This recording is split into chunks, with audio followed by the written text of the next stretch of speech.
thing about throwing, and this is all grappling styles, it's very hard to throw what's called negative grappling. So if he's just backing off, it's very hard to throw it, especially if he pokes his ass out right here.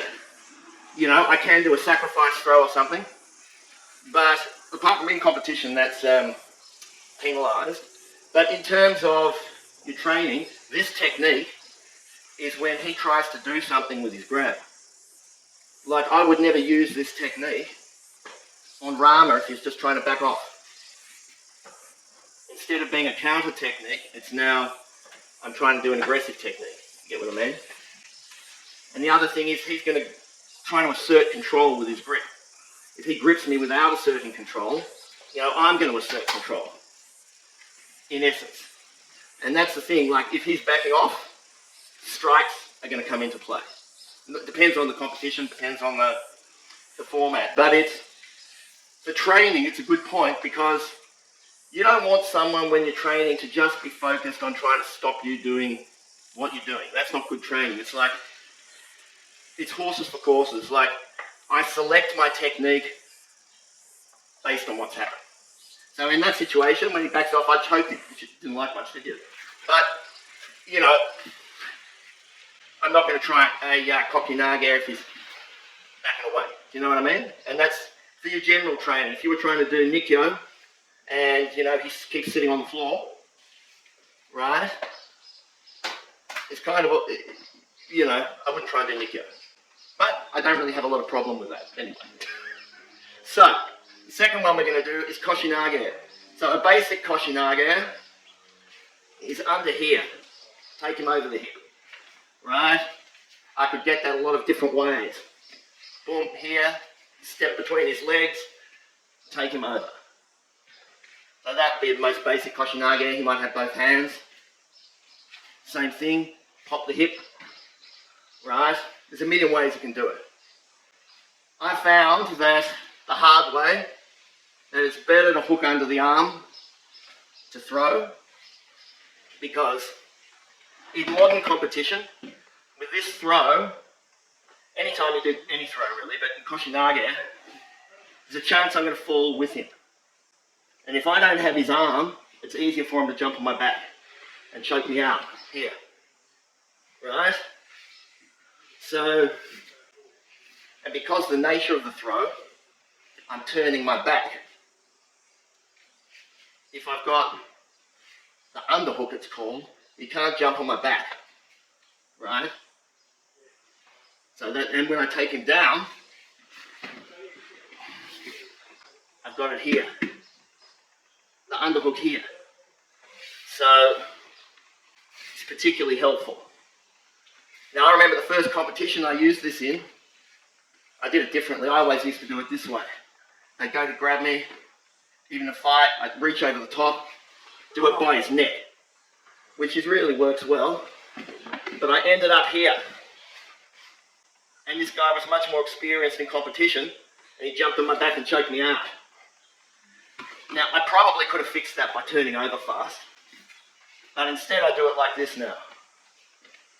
So here, come in, throw, hey! If I fall, I'm here, get the underhook here, and then we look at how to finish there. But just for a second, we'll try a basic Koshinage.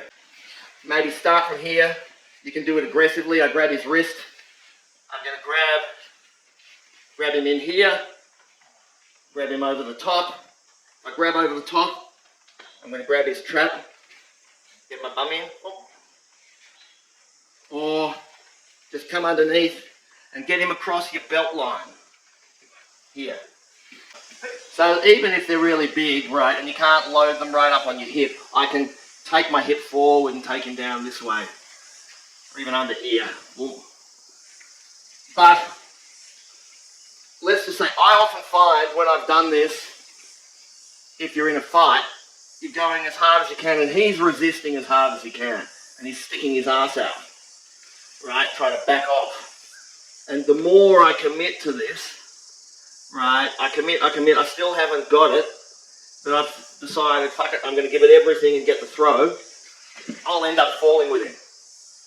Right? So, first thing I have to do is rearrange this arm under here. So we'll do a few finishes from here. So I'm here. Obviously, I can turn to my belly, right? Hit him with my elbows and my shomanuchi. So I'm under here and turn to my belly, and I can hit him with elbows, right? And shomanuchis. Depends on if I've got this grip here, here. But we're going to look at some locks. The first thing is going to reach up to grab my eyes on my face. So if it's this hand, I'm going to turn onto my belly. It's probably the easiest one. I'm going to put it on the ground. Now I'm not going to come up high. I'm going to put my groin on the ground. And I'm going to paint this along the ground. So it hardly moves if you put it out. Bring it in. And I sink my way. And he'll tell you, I'm not light, but I feel like 1,000 pounds here, even without doing it.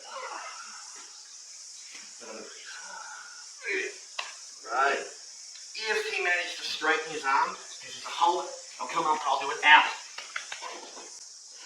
Distance, like I can sweep this or do something, but essentially it's just stand there, turn your hip. Boom. Like you can dig it if you want, but to me it's always the path of least resistance. I'm just going to step in, here, turn. No effort for me. How you might use them in a fight. And I think the first one, obviously, Rama, is going to be here from close range, like he's here. Boom. Right? Hip turn. Same to the face. Right? Can also be with the edge of your hand in here.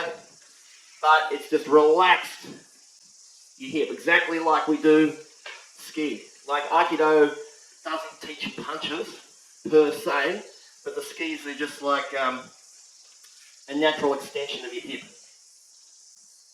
In the way I interpret Aikido, mind you, that leads me to another thing. Like when you've done Aikido for 45 years or even 10 years, whatever, when you know your martial art, you are allowed to put things in it that are naturally fit in there and call them your art. That's what I think.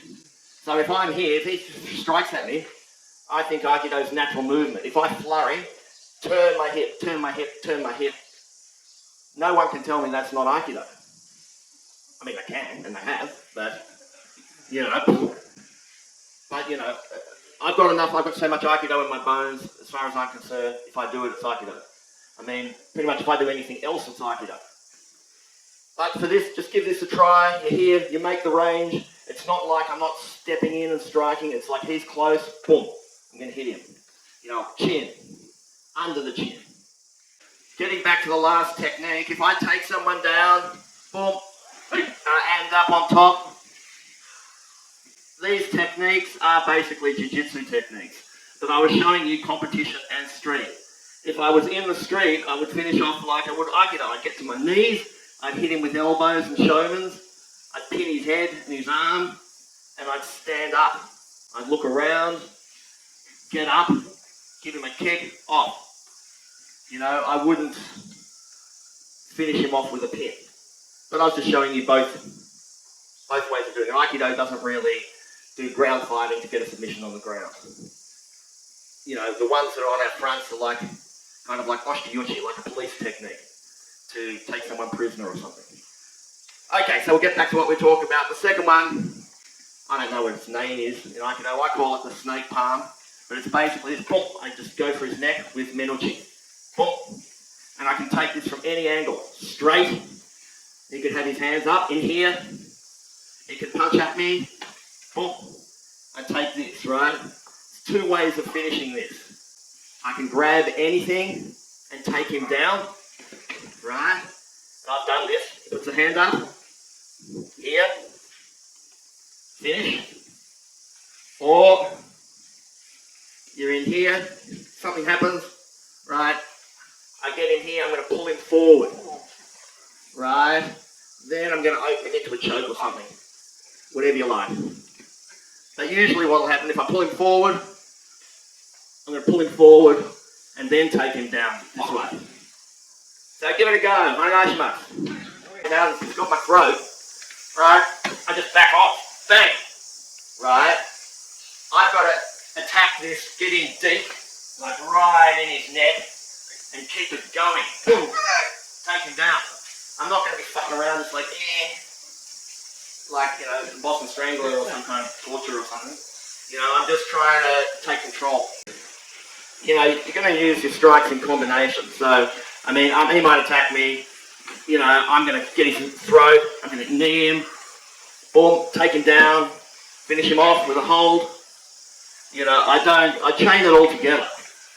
But in Aikido, like I remember when I went to Iwama, I thought I was going to learn the Aikido system of atemi. And in my mind, it was like, you know, it was going to be something like karate, but with Aikido atemi. But over the years, I've realized it just doesn't work like that in Aikido. Like, we have Yokomanuchi, but if he's punching me, I'm not going to lift up to do a Yokoman generally. I'm going to keep my hand here. So when he strikes, you know, I'm going to strike this kind of way. I'm going to keep it near my head. If you watch Sensei, that's always how he did it. If he was trying to hit me on the head with a chair or something, then I would get my timing lifting up with him.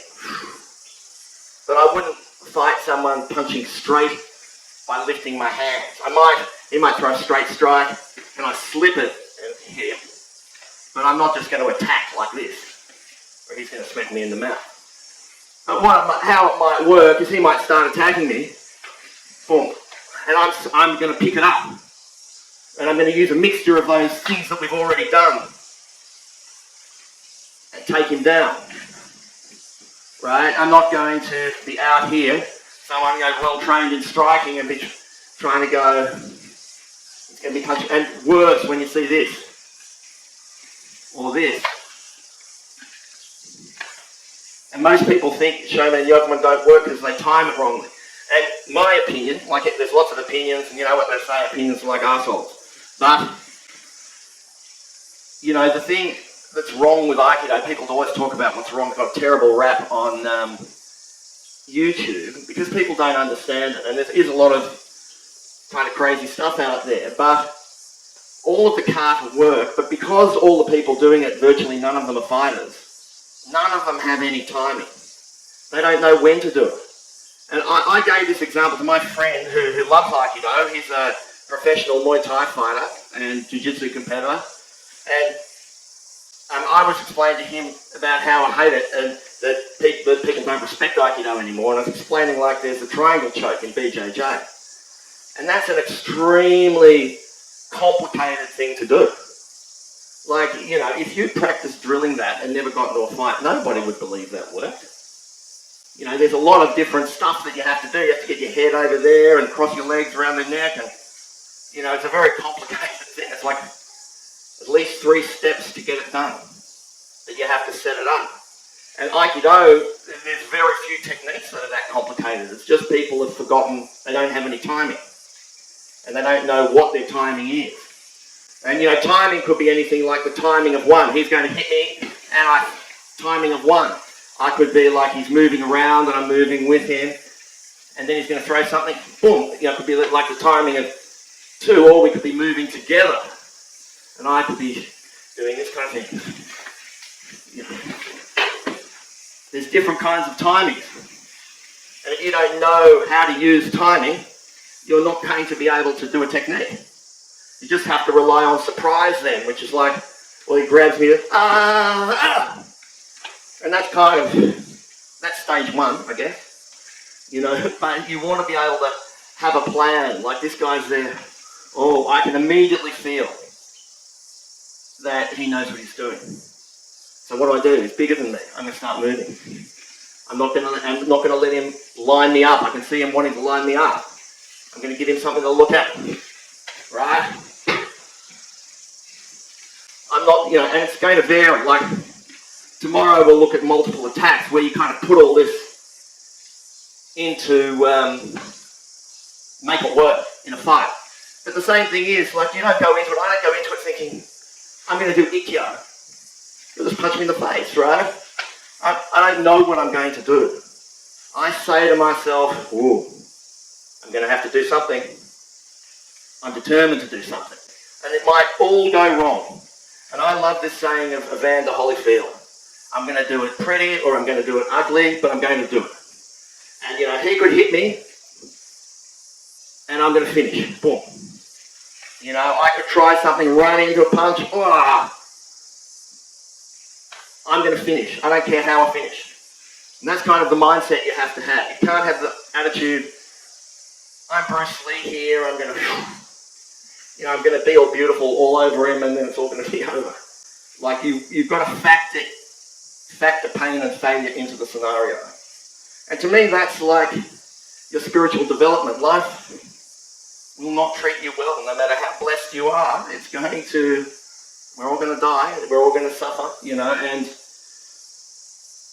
you know, you've got to keep on rolling. And that's kind of the attitude. And so I think maybe we'll finish up with something that's, you know, we were looking at Koshinage yesterday. I think there was an exercise that we did, which I really liked there.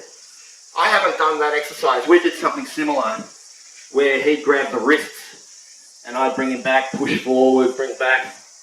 But to me, Koshinage is like the basis of your hip work. So if I walk up to him and grab him, any grip, any Aikido grip I like, right? And I'm going to go back, bring him back off balance, shoot him back off balance. So I'm generating power. So here I can step out, trip him. I can shoot him back, take him down. So just get the feel, nothing with your arms. Using that. And just like you were saying, it's not, I'm not pulling, I can't pull him, he's stronger than me. I use my hips. I use my hips. My arms only move after my legs and hips have got his weight moving. So if I'm grabbing him,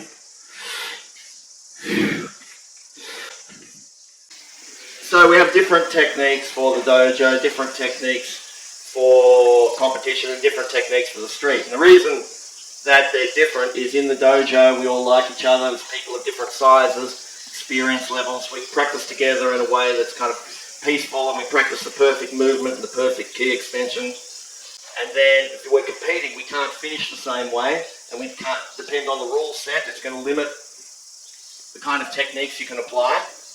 And if you're talking about on the street, it's a completely different scenario. It's not set up. But as I was just talking about with Duncan, like there's throws that deal with forward momentum. There's a few, not many throws that deal with backward momentum. And that's in all grappling styles, not just Aikido. And you can't change them around. Like if someone's backing away, I can do a forward throw for someone's backing away, but it's like 5 times the effort. It's like I'd never bother doing it. And you know, there's once the forward energy, and most throws are counter throws in some sense because I need to have their balance. So even if I attack someone, I have to get them off balance. I have to use their energy, somehow get them on their toes, get their weight coming forward or back before I initiate the throw. And that's why I always say, like, well, for all arts really, but positioning is everything, because you might have to fight hard for position, but if you're in position, the throw should be easy. The strike should be easy. It doesn't require you attempting force. The force is inherent in the position and the structure that you've made. And so, you know, tomorrow we'll go through these things a bit more.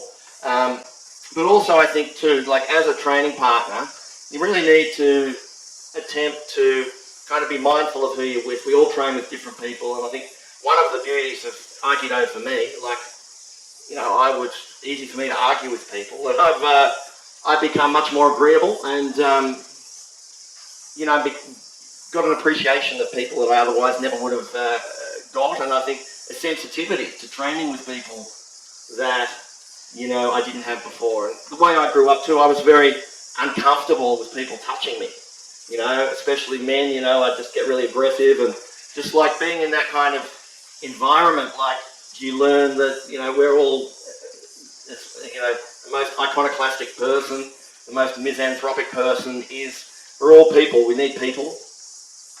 And, you know, training together, it kind of, it helps you grow as a person. And I think when you deal with that energy, if you give a sincere attack, I give the right energy, like we're practicing this, I'm going to do that. with commitment. You know, you can commit to not committing. Well, I'm not going to do that. Walk away. Or if you commit to do it, you commit to do it. But you give honestly of yourself in training. I think is a really important thing. And that way, you might start off disliking someone and end up respecting them. You know, and if not, anyway, training becomes your haven.